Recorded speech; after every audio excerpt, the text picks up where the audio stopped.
nakita na, narinig na mismo, nahawakan nila mismo ang Panginoon, so they can be witness. Pero sabi ng Panginoon, no, those are just informative experience.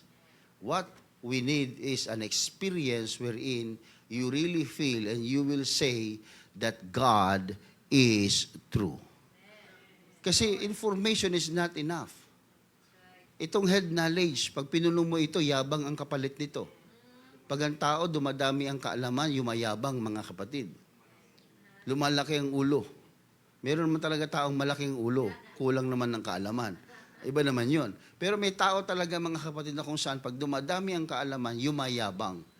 Ayon ng Diyos, gusto ng Panginoon na ang kanyang iglesia ay itatag hindi galing sa karunungan ng tao, kundi ito'y galing sa kapangyarihan ng Panginoon. Kaya sa araw ng Pentecostes, mga kapatid, doon sa 120 disciples na nandun sa upper room, hallelujah, I know there are people there that they are very eloquent, may mga tao doon matatalino, may mga tao doon magagaling, pero alam nyo, tinatag ng Panginoon ang church, hindi gamit ang kagalingan ng mga tao.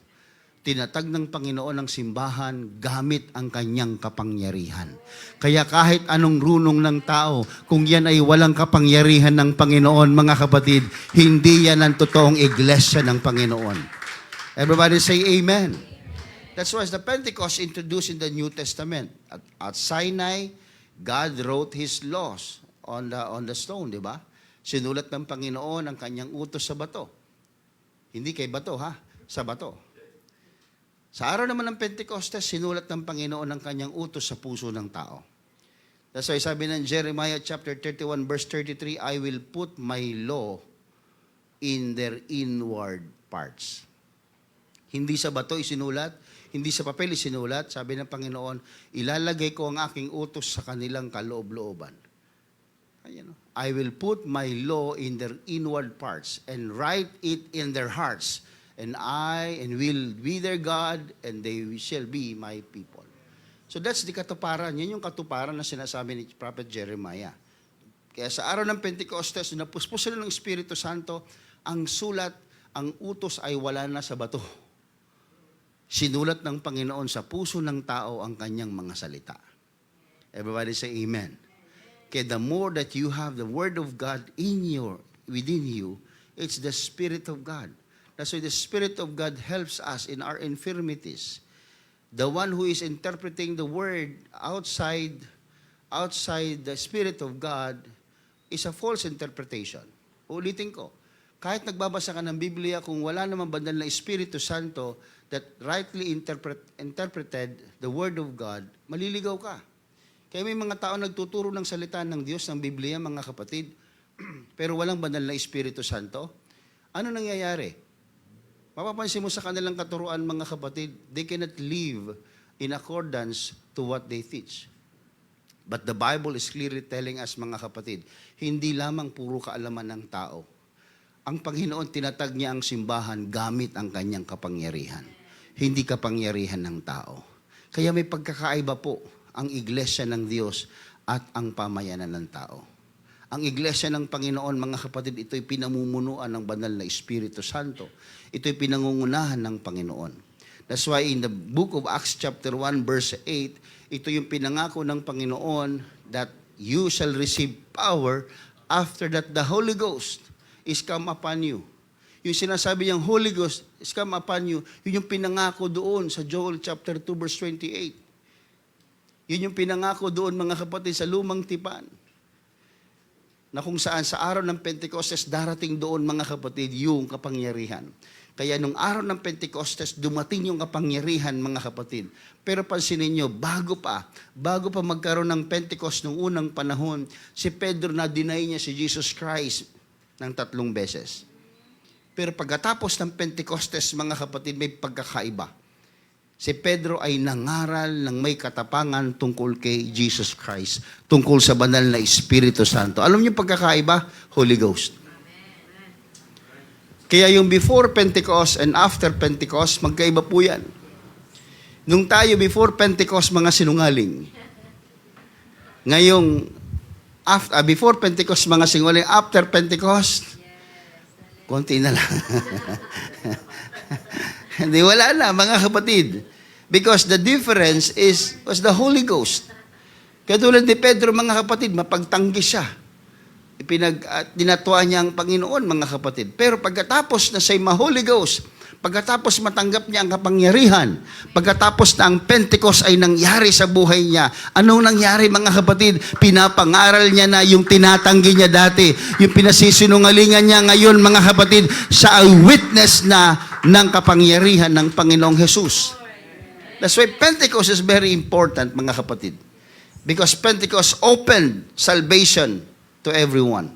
Nung araw mismo ng Pentecostes, mga kapatid, doon itinatag ng Panginoon, doon pinakita at sinabi ng Panginoon kung paano tayo maliligtas. Everybody say amen.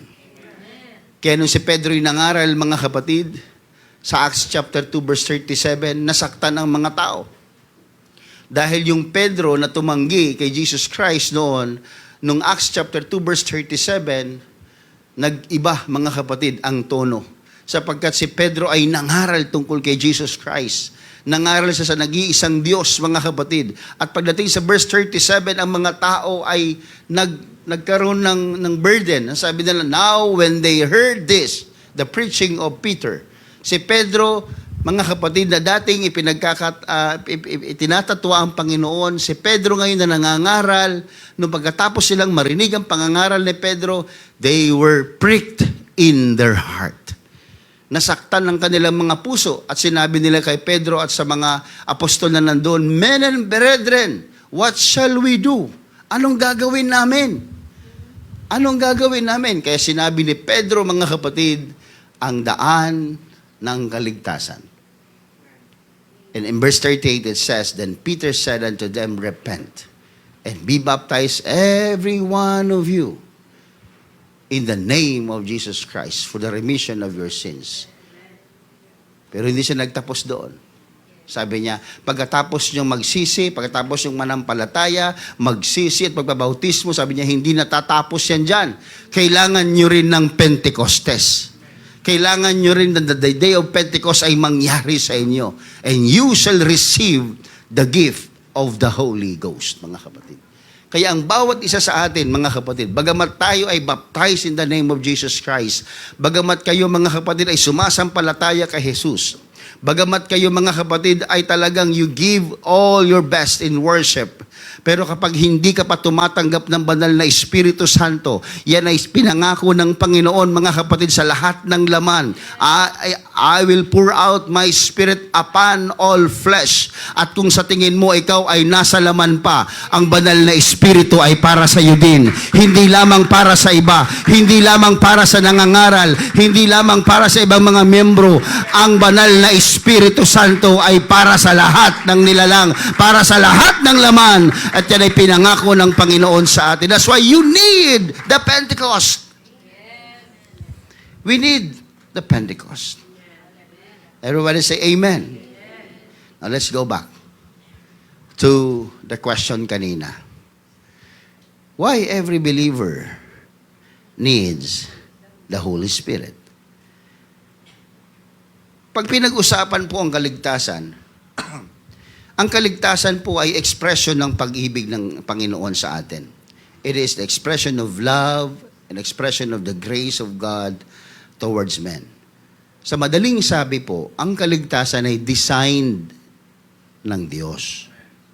Hindi po siya design ng religion. Hindi siya design ng tao. Design siya ng Panginoon. Nakukuha niyo po ba, mga kapatid? Kung ang kaligtasan ay dinisenyo ng Diyos, so we can safely say that every believer cannot become what God intends without the infilling of the Holy Spirit. Kung ang kaligtasan ay design ni Jesus Christ, at kung ang Diyos ang nag-design ng kaligtasan, mayroon pong gustong mangyari ang Panginoon sa bawat isang naniniwala sa Kanya. At kailangan natin sundin yung gusto niyang mangyari sa atin. Everybody say amen. Ito ang tanong ko, mga kapatid. 3.5 years when Jesus Christ ministered on earth. Sa 3 taon, nakasama niya ang mga disipulo at nangaral siya at maraming tao nakapakinig ng kanyang pangangaral. Pero bakit sinabi niya sa Luke chapter 24 verse 49, maghintay kayo sa Jerusalem? Teka lang, 3.5 years na pag-aaral, 3.5 years na ministry, di ba tapos, Lord? Sabi ng Panginoon, maaari hindi pa kumpleto. Tarry ye in Jerusalem. Maghintay kayo doon. So bakit pinaghihintay ng Panginoon ang mga disipulo niya, stated in Luke chapter 24 verse 49, doon para makumpleto yung kanyang discipleship? At bakit sinasabi ni Jesus Christ na without me you can do nothing? Kung tinuro naman na lahat ng Panginoon sa panahon ng mga disipulo, kung tinuro na ng Panginoon yun, bakit kinakailangan pa silang paghintayin ng Panginoon? Because, mga kapatid, information is not enough. Because believers must not just stop in hearing and listening. Because religion is not enough. Because good intentions are not enough. Kahit may maganda kang intensyon, hindi yan sapat. What we need is Holy Spirit. Because in Holy Spirit itself, pag ang banal na Espiritu Santo ay sumaatin, hello? Kapag ang banal na Espiritu ay sumaatin ang Diyos. Dahil ang banal na Espiritu at ang Diyos ay iisa.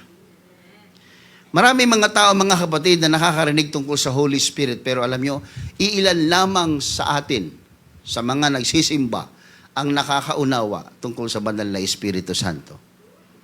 My point is this, if you are not receiving the Holy Spirit, there is something wrong in your understanding. Because Holy Spirit baptism is simple as baptism in water. Napakasimple lang. Simple lang ba magpabautismo sa tubig? Oo. Kailangan mo lang ilublob ka sa tubig. Ganun kadali, Pastor. Ganun din kadali ang banal na Espiritu Santo. Kailangan mo malublob sa Espiritu Santo. Teka lang. Paano yun? Kung hindi ka nakakatanggap ng banal na Espiritu Santo, there's nothing wrong with the Word of God. The Word of God is perfect. There's nothing wrong with the explanation, interpretation of the Word of God. Because it is self-interpretation. O interpreted, mga kapatid ng Biblia. So, madali mo maintindihan. What's wrong is our perspective. What's wrong is our understanding.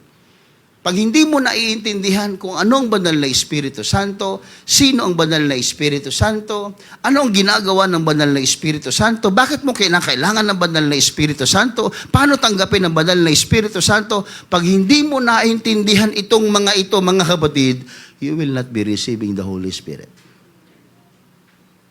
Hindi po mahirap intindihin ang banal na Espiritu Santo. Everybody say amen. Ang Holy Spirit ay hindi lamang sa doktrina na dapat pag-aralan, kundi ang banal na Espiritu Santo ay God's presence indwelling within every believer. Presensya ng Diyos yan na nasa iyo. Huwag mong i-assume, God is with me. God is with you and you're doing wrong. Sinungaling ka pa rin. Chismosa ka pa rin.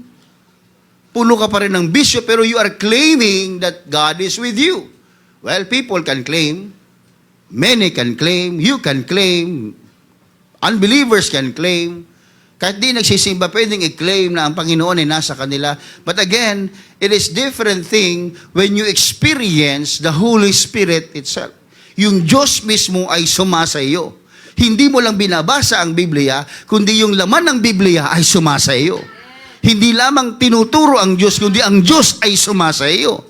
Kaya kinakailangan, mga kapatid, we need to walk in the Spirit, not just to feel the Spirit, not just to be to speak in tongues, mga kapatid, but what we need is to walk in the Spirit, live in the Spirit. Everybody say amen. Ang banal na Espiritu Santo, mga kapatid, at ang Diyos ay iisa. Diyos mismo siya. Linawin nating maigi, mga kapatid. John chapter 4 verse 24, God is a Spirit. Ang Diyos ay Espiritu, mga kapatid. So the Holy Spirit is God in His spiritual nature. Yung term na Holy Spirit ay nag-emphasize ng dalawa, Holy and Spirit. Be ye holy, for I am holy. 1 Peter chapter 1, verse 16. God is a Spirit. So, Holy and Spirit. Holy Spirit. Hindi siya dalawa. Isa lang yun. Holy. There's only Holy One in the Bible, mga kapatid. Not Holy Two, not Holy Three. Holy One of Israel, ang sinabi ng Biblia. Holy. Isa lang ang holy, mga kapatid. Spirit. God is a Spirit. Ang Diyos ay Espiritu, mga kapatid. Hindi siya nakatago sa mga bato, sa mga kahoy. Ang Diyos ay Espiritu. Everybody say Amen. So, ang term na Holy Spirit is the one true God revealing Himself in holy and spiritual nature. Yan ang Diyos, mga kapatid. Ang punto ay ganito. Ang banal na Espiritu Santo ay hindi lamang siya parang spiritual force, but the Holy Spirit is the very presence of God. Hello? God Himself, ang banal na Espiritu Santo. Huwag yung pangalawa lang siya, pangatlo lang siya, kapangyarihan lang siya ng Panginoon, ano lang siya, pangatlo lang siya sa persona. No, pag ganyan ang nasa isipan mo, the reason why you are not receiving the Holy Spirit because you do not know Him well. Hindi mo siya kilala. Kaya hindi nangyayari sa iyo. Because the Holy Spirit is God Himself. Sabi ni Pedro sa Acts chapter 5 verse 3 and 4, mga kapatid, isang istorya pero makikita nyo meron pong isang significance dyan na gustong ituro ang Panginoon sa panahon ni Ananias. Sabi ni Pedro kay Ananias, "Why hath Satan filled thine heart to lie to the Holy Ghost?" Bakit ka nagsinungaling sa banal na Espiritu Santo?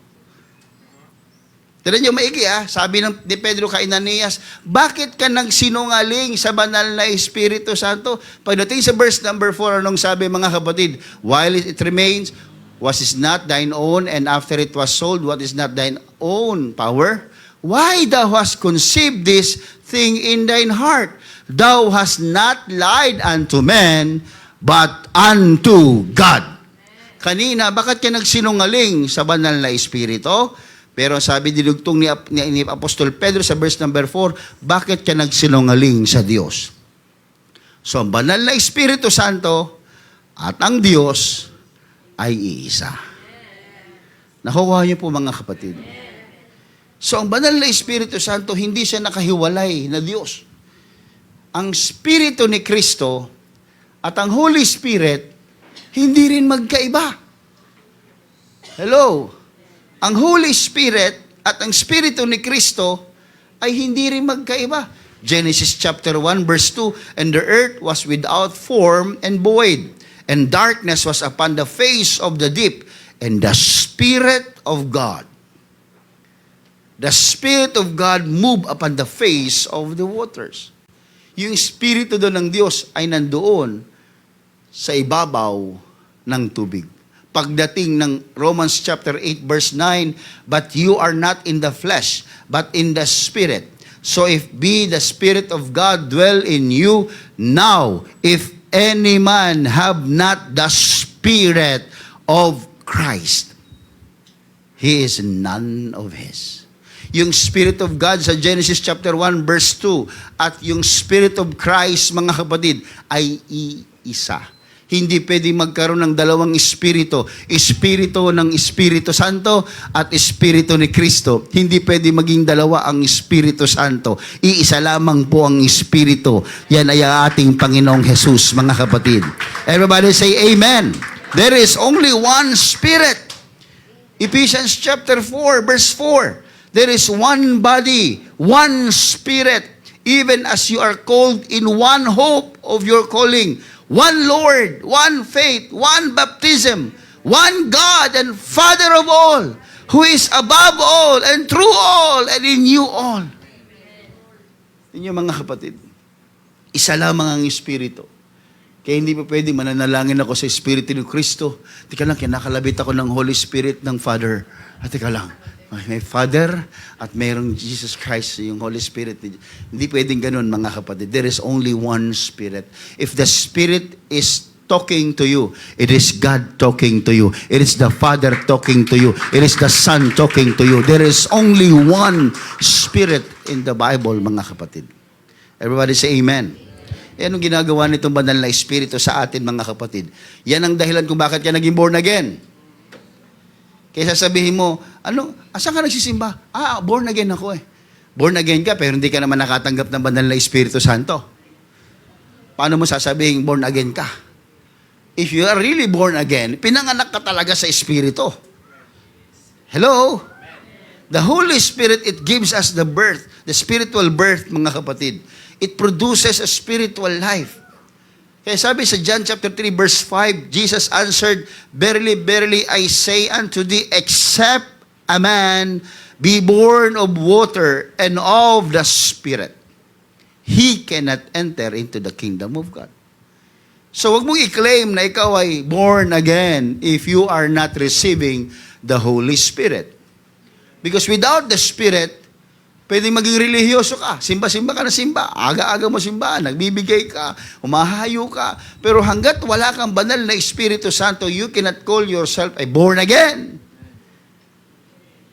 Maybe, in title, you are a born again, but you can be religious as you want, but you are not spiritually born again. So, anong dapat gawin? You need to receive the Holy Spirit. Hindi po mahirap tanggapin ang banal na Espiritu Santo. When you decide to accept, when you decide to believe the Word of God, at gusto mo talagang matanggap yung pangako ng Panginoon, hindi po ito mahirap. Nagiging mahirap siya kasi yung utak natin punong-puno na kung ano-ano. Nahihiya tayo. Sinasabi ng preacher, sinasabi ng pastor, ipikit mo ang mata mo, dilat ka ng dilat. Sinabi ng pastor, itaas mo yung kamay ng bahagya. Itaas mo, napakataas, wala pang 5 minuto, nandun na, nakaganon na, nangangalay ka na. Pag sumuko ka, mga kapatid, sumuko ka ng relax. Hindi sumusuko ka, mga kapatid, na nakaganon ka, maya-maya, nangangawit ka, nawawala yung attention mo sa Panginoon. Kapag hindi mo kinalimutan ang sarili mo, you will not be receiving the Holy Spirit. Ulitin ko, kung nagpunta ka sa church and you want to receive the Holy Spirit and yet you are not forgetting yourself, forget the Holy Spirit because you will not receive it. Pero the moment na ikaw ay manampalataya sa Panginoon at habang ikaw ay nananampalataya, nagiging masunurin ka sa Panginoon at unti-unti mong kinalilimutan ang sarili mo sa harap ng Panginoon, you will be receiving the Holy Spirit. Matatanggap mo ito. Simple as is. Napakasimple lang. Napakadali lang. Amen. Paano, pastor, kalimutan ng sarili? Hiya. Ayaw mo taas ang kamay mo. Bakit? Di ka kasi nag-deodorant. Kaya nangangamba ka, maamoy yung iyong power. Diba? So, kaya pag pupunta sa simbahan, maligo kayo. Joke lang. Pag hindi mo kinalimutan ng sarili mo, hindi mo matatanggap. Kasi, why God will control you if you are trying to control yourself? Sa pagmamaneho lang yan eh. Gusto ng Diyos siya magmaneho ng buhay mo. Ikaw ang drive ng drive. Ay may bigay manibela sa Kanya. Ikaw maging pasahero, si Kristo ang driver mo. Gusto mo matanggap ng banal na Espiritu, gusto mo pasakayin si Kristo, pasahero lang siya. Lahat ng gusto mo, susunod ang Panginoon. Ay hindi, ikaw na ang Panginoon. Kung talagang tinanggap mo si Kristo, gusto makatanggap ng banal na Espiritu Santo, umalis ka dyan sa pagmamaneho, hayaan mo ang Diyos ang mag-lead, hayaan mo ang Diyos manguna sa buhay mo, ikaw ang pasahero ni Kristo, si Kristo dadaling ka doon sa Kanyang kalooban. Everybody say amen. Mabilis lang yun, napakadaling tanggapin ng banal na Espiritu Santo. You need to let go of that will. Iwan mo yan. Diyos na ang bahala dyan. Everybody say amen. It gives you power. Yan ang trabaho, mga kapatid, ng banal na Espiritu Santo. Bigyan tayo ng kapangyarihan. Kapangyarihang mangaral, kapangyarihang maging saksi, totoong saksi ha. Totoong saksi ni Jehovah, mga kapatid. Tayo po yung totoong saksi ni Jehovah. Bakit? Meron tayong kapangyarihan. Hindi naman sila tumanggap ng banal na Espiritu Santo eh. Sinasabi nilang sila ang saksi ni Jehovah. Sa Biblia nakasulat to, Acts chapter 1 verse 8, tatanggapin mo Espiritu Santo para maging witness ka. Tapos sasabihin mong saksi ka, wala ka namang banal na Espiritu Santo. Ang tunay na saksi, mga kapatid ng Panginoon, ay yung mga tumanggap ng Espiritu Santo, nag-speak in tongues, at ang Espiritu, mga kapatid, bunga ng Espiritu sa kanilang buhay ay nandoon. Kaya sila yung tunay na saksi. Everybody say amen. Na-overcome mo yung temptation because of the power that God gave you. Na-endure mo yung mga trials. Nabubuhay ka ng victorious, mga kapatid.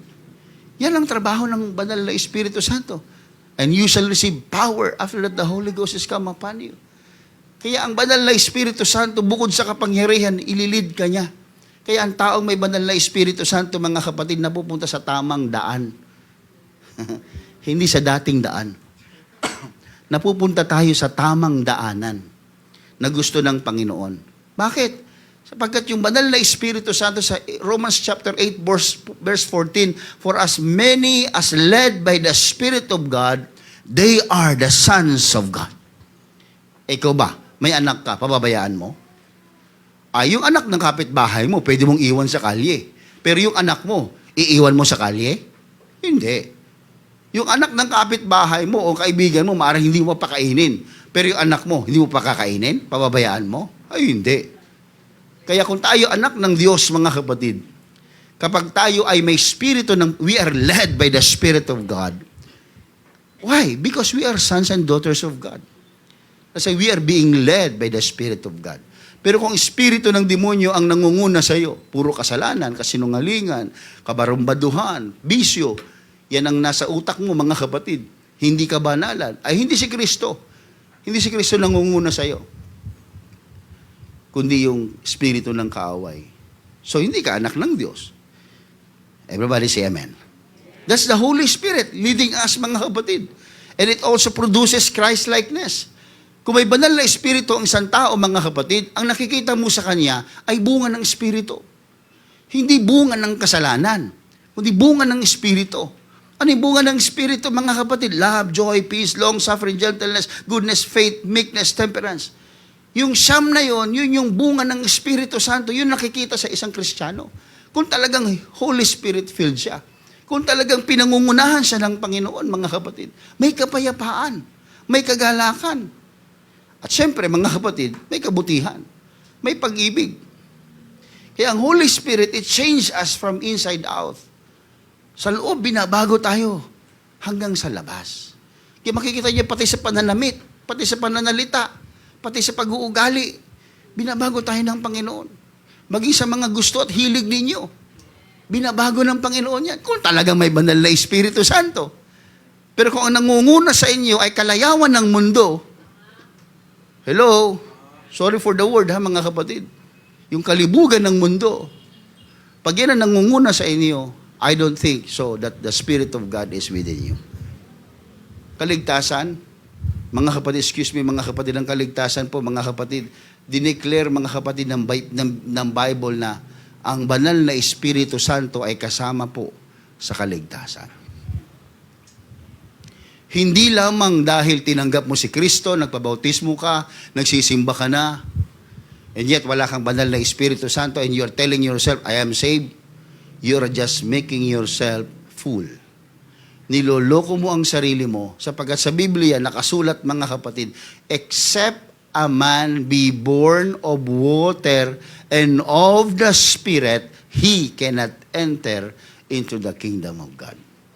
Bautismado ka, oo, sa tubig.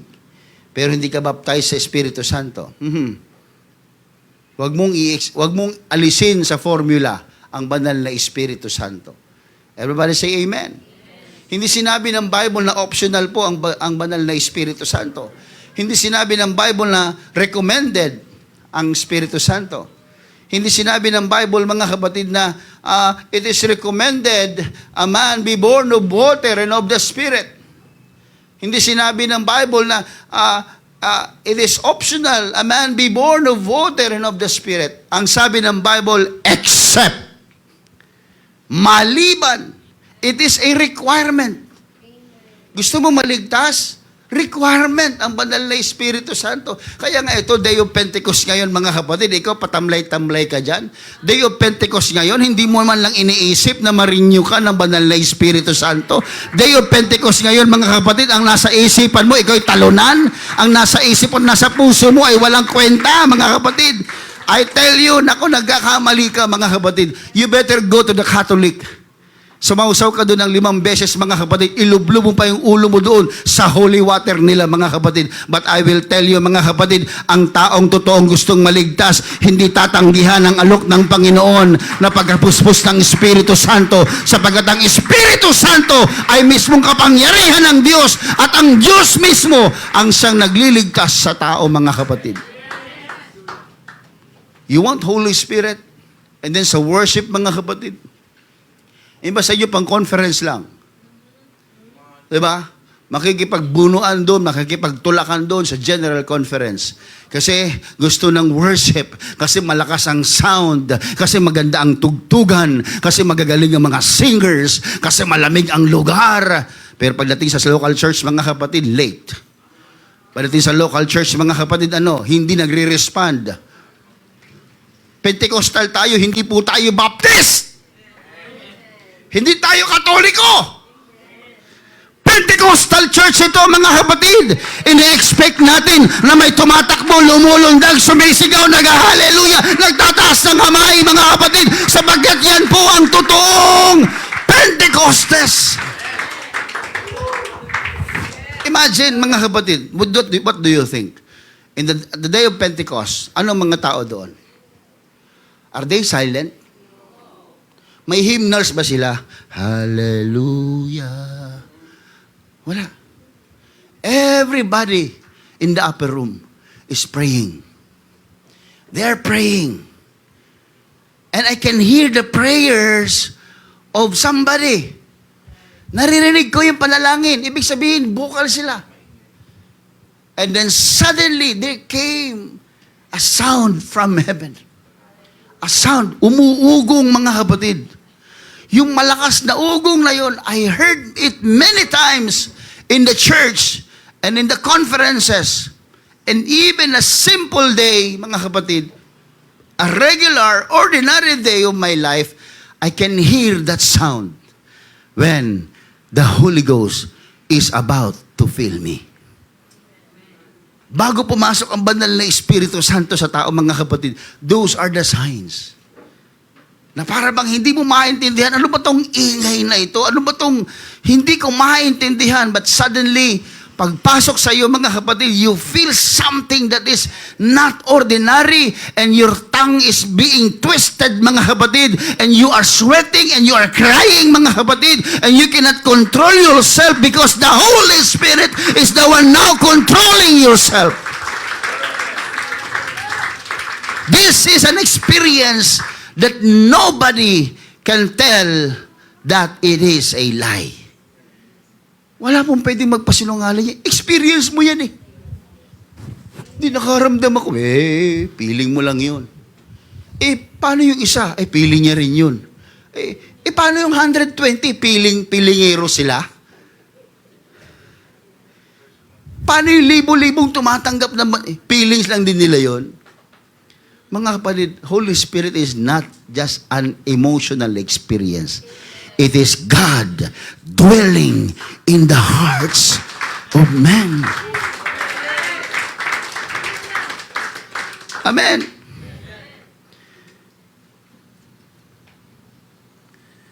Why did Jesus make being born of the Spirit essential for entering the kingdom of God? Because the kingdom of God is spiritual. And natural birth alone cannot prepare a person to enter it. Jesus said that which is born of the flesh is flesh, and that which is born of the Spirit is spirit. John chapter 3, verse 6. Kung anong pinanganak ng Espiritu ay Espiritu, pinanganak ng laman ay sa laman nga. Kaya may pagkakaiba yun. Bakit sinasabihin ng Panginoon na kinakailangan mo maging born again? Born in water and born in the Spirit. Bakit kinakailangan pa may born in the Spirit? Kasi nga, kinakailangan mong ipanganak sa Espiritu. Kung anong pinanganak sa Espiritu, Espiritu nga. Kaya nga ang tawag sa iyo ay spiritual. You're so spiritual. Bakit? Kasi yung spirituality buhay sa iyo. Yung taong hindi nagsisimba, pwede mo sabihin spiritual yon? Bakit? Patay siya sa spiritual. Pero pag tumanggap ka naman ng Espiritu Santo, binuhay ng Diyos yung spirituality mo. Hello? Kaya nakakaintindi ka ngayon ng Word of God. Nagsisimba ka. Nagpupuri ka. Bakit? Buhay siya eh. Tino yung mga patay, mga kapatid spiritually. Nakaupo lang yan. Pag sinabing tayo, tatayo din yan. Pero wala man lang yan. Parang zombie. Di ba nakakapanood naman kayo mga kapatid ng zombie, di ba? Tumayo tayong lahat.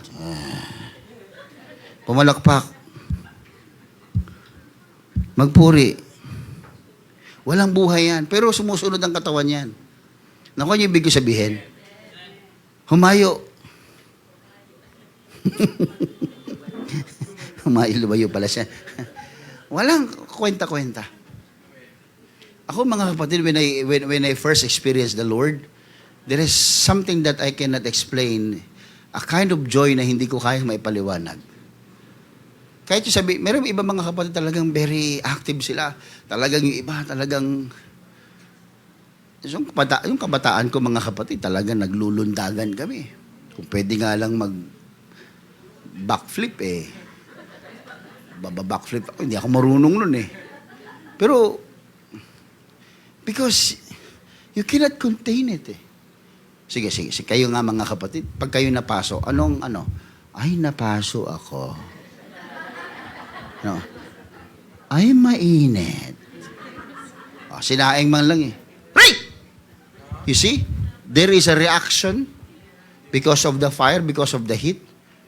Kapag ang Espiritu Santo pumasok sa atin, there is a heat that you cannot explain.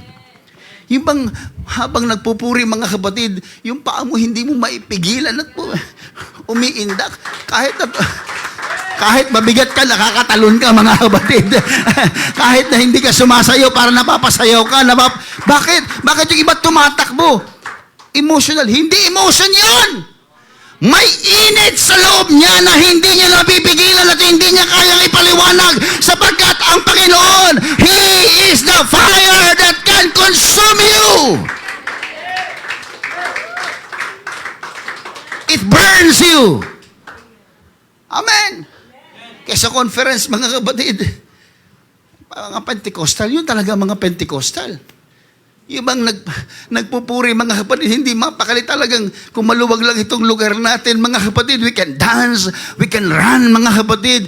Bakit di natin gawin? Ba't tayo napipigilan ng mga upuan? Hindi tabi natin ng mga upuan. Hello? Nakakapagod ibalik, pastor eh. Tinan mo, ang tamad mo talaga. Katamaran yan eh. Naku, yung ibig ko sabihin? Kaya yung iba mga kapatid, saka nakakita mga kapatid ng altar, mas malawak ang altar kaysa doon sa mga area ng upuan. Kasi inaasahan ng mga Pentecostal, pag nagpuri, tatayo sa upuan diyan, pupunta sa harapan. Amen. Because in the day of Pentecost, the very nature of Pentecost is celebration. Diba? Yung 50th, yung Pentecoste, sa Greek, 50th, after ng Passover, Feast of Harvest yun eh. Sige nga, pag kayo nag-harvest. Di ba, you are happy. So the spirit of Pentecost is a spirit of celebration. Gratitude yun, pagpapasalamat sa Panginoon. Amen po ba? So kahit tayo ay lugi, hindi ako masyadong umani, pastor eh, may lupa ka pa rin. Bakit? Pag ikaw ba nalugi sa iyong yung lupa, babawiin sa'yo? Sa'yo pa rin naman yun May lupa ka pa ulit. Yung iba, talagang kumita. Wow. Daming kinita. Pero yung iba, kahit sabihin natin na lugi, na failure, pero kanila pa rin yung lupa. So meron pa rin dahilan para tayo ay magpasalamat. Amen po ba? Yung iba, bawi lang. Pangbinhi lang ulit. Alam mo yung mga magsasaka, yung tayo, nagagalit tayo kasi maulan, bumabaha. Pero alam nyo ba sa probinsya, mga kapatid, ang ulan ginto sa kanila. Kailangan naman tayo ng buhayin ng Diyos na nasa syudad. Diyos din naman ng mga taga-probinsya yung Diyos natin, Nagtatanim din yun. Anong gagawin ng Panginoon? Nagpapaulan ng Diyos sa mabuti at sa masama. Hindi lamang sa mga believers dito nagpapaulan ng Panginoon, maging doon sa probinsya. Kaya pag umuulan, thank God! Ayaw yun nun, sobra tayo sa tubig, mga kapatid. Sila kinukulang sa tubig dahil may tayo, sinusuburhan tayo ng tubig, mga kapatid. Pwede ka pa mag-swimming. Bandang sa pote, mga kapatid, magpagawa kayo ng bangka dyan. Pwede. You just need to take it in a positive way, mga kapatid. Amen po ba? That's the role of the Holy Spirit, to transform us. When we talk about transformation, the Holy Spirit who transforms the believer because it bears the fruit. Kaya alam niyo po, ang totoo pong may transformation ay yung mga tao, mga kapatid, na yung bunga ay nasa kanila. Paano masasabi na transform yan? Ay, born again na yan, na-transform na yan. Na-transform. Kanina lang nakikita ko naninigarilyo yan. Kanina lamang nakikipag-away yan. Kanina lamang, mga kapatid, I'm trying to say, mga kapatid, ang banal na Espiritu Santo is in the business of transformation. The Holy Spirit is transforming men. The Spirit help us to defeat the sin. It gives us power, mga kapatid, as Acts chapter 1 verse 8 says. Kaya alam niyo, mga kapatid, in Romans chapter 8 verse 12, sa New Living Translation, nung binasa ko, ang sabi dito, therefore, dear brothers and sisters, you have no obligation to do what your sinful nature urges you to do. For if you live by its dictates, kung ikaw ay sumusunod daw sa dikta ng laman, you will die. But if you, through the power of the Spirit, you put to death the deeds of your sinful nature. So dalawa po yung boss natin dito. Sino yung unang boss na gusto mong sundin? Yung kasalanan. Meron pang isang boss, ano yon? Espiritu Santo. Kapag ikaw daw ay sumunod sa dikta ng boss mo, na kung saan ay kasalanan, nako, mamamatay ka sa iyong kasalanan. Pero kung sinunod mo yung dikta ng boss mo, na banal na Espiritu Santo, ginagawa mo nang pinapatay mo naman yung sinful nature mo. Mabubuhay ka. Mas maganda yun. Pinatay ng banal na Espiritu Santo yung sinful nature natin, pero binigyan tayo ng buhay na walang hanggan. Kung susundin mo ang kasalanan, mamamatay ka sa iyong kasalanan, impyerno ka pa.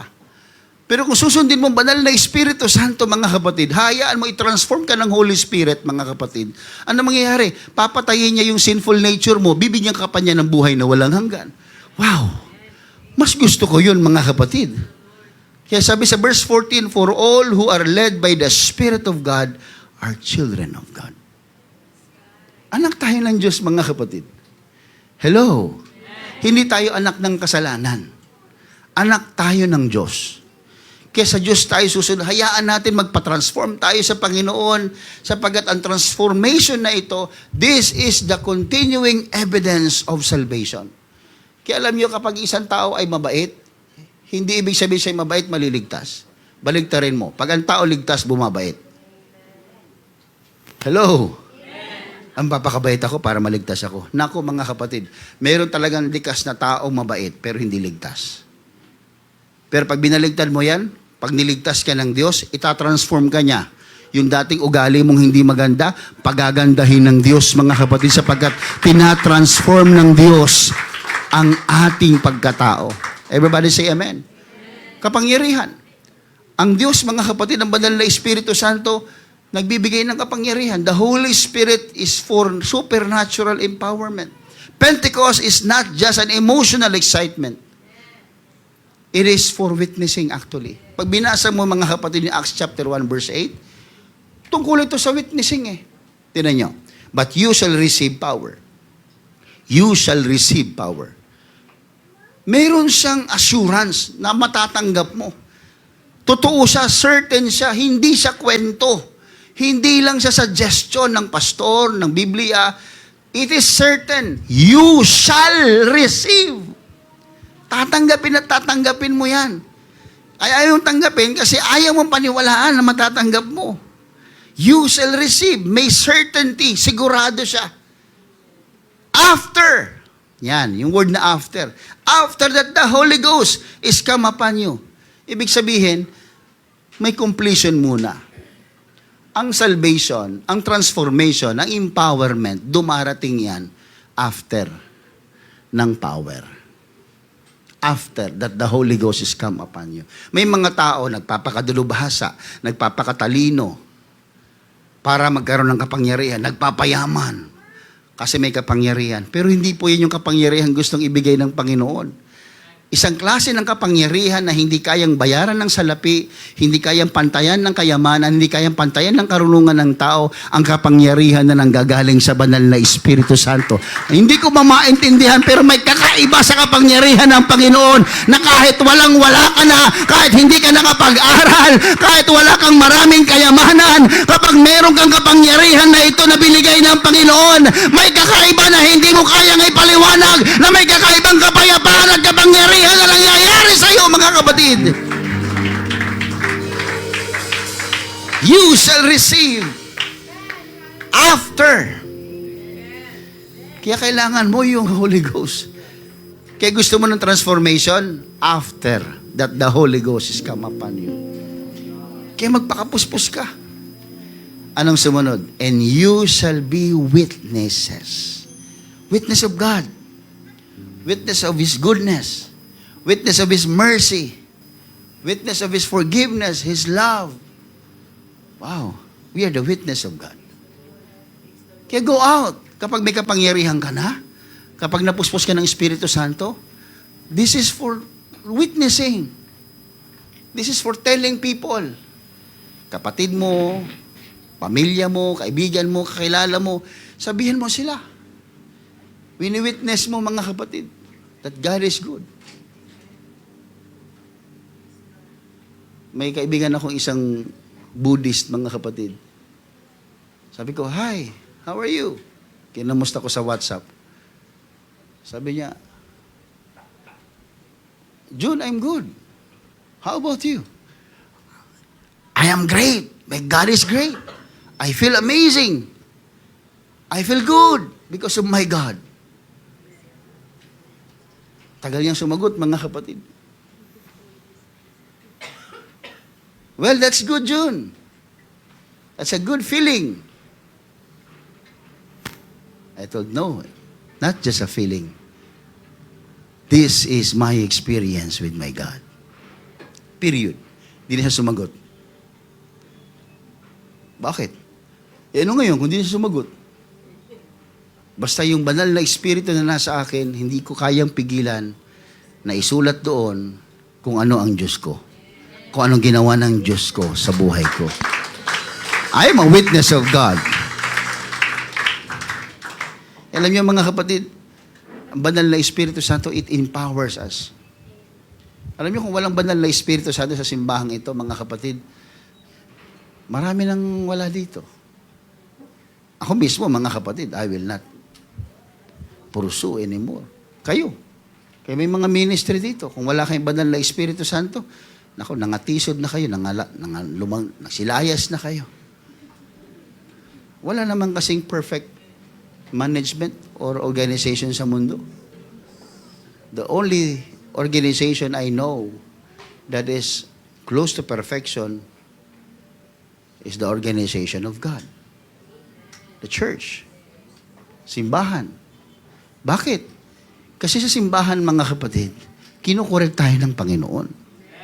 Ngayon, kung magsisimba ka, hindi ka naman nagpapakorek, huwag ka na magsimba. Huwag ka nang punta sa church. What do you expect in the church anyway? Ano ba inaasahan mo sa simbahan? Pag may kasalanan ka, alu-aluin ka pa, sige, tuloy mo yung kasalanan mo. Sige, tuloy mo yan. Ano in-expect sa simbahan, mga kapatid? Hindi sasawayin yung mali nyo? Ano in-expect sa simbahan? Hindi sasawayin yung mga kasalanan ninyo? Pag pinagsabihan ka, ay, sorry po. Kaya ka nga nasa simbahan eh. O ba't ka nag-aaral? Sige nga, ba't ka nasa eskwelahan? Para matuto. Ba't pupunta ka pa sa eskwelahan kung ayaw mong matuto? Sayang tuition mo, akin na lang. Mag-aaral ako. Kaya ako nagpupunta sa doktor kasi gusto kong gumaling. Hello? Kaya pupunta sa eskwelahan, gusto kong matuto. Ba't ka nagpupunta sa simbahan? Para matulog? Ano na-expect mo sa simbahan? Kaya pag sinasaway ka, pag pinagsasabihan ka, pag kinukorek ka ng Word of God, huwag ka nagagalit. Bakit? Kinukorek ka nga eh. Word of God, tinatransform ka eh. Ini-empower ka ng Diyos eh. Everybody say Amen. So mahalin natin ang simbahan, a place wherein we can love the Lord, mga kapatid. Yes, hindi tayo pare-parehas ang prinsipyo dito. Pero isa lang ang gusto nating mangyari. Maramdaman natin yung pag-ibig, pagpapatawad, pagtuturo, pagsaway ng Diyos sa buhay natin. Everybody say Amen. That's why, let us make the Holy Spirit, allow Him to guide us. Sapagkat ang banal na Espiritu Santo, mga kapatid, He will guide us into all the truth.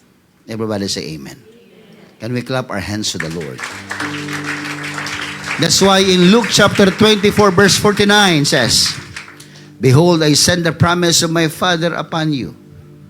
Pero sabi ng Panginoon, sabi ni Jesus, But tarry ye in the city of Jerusalem until you be endued with power from on high.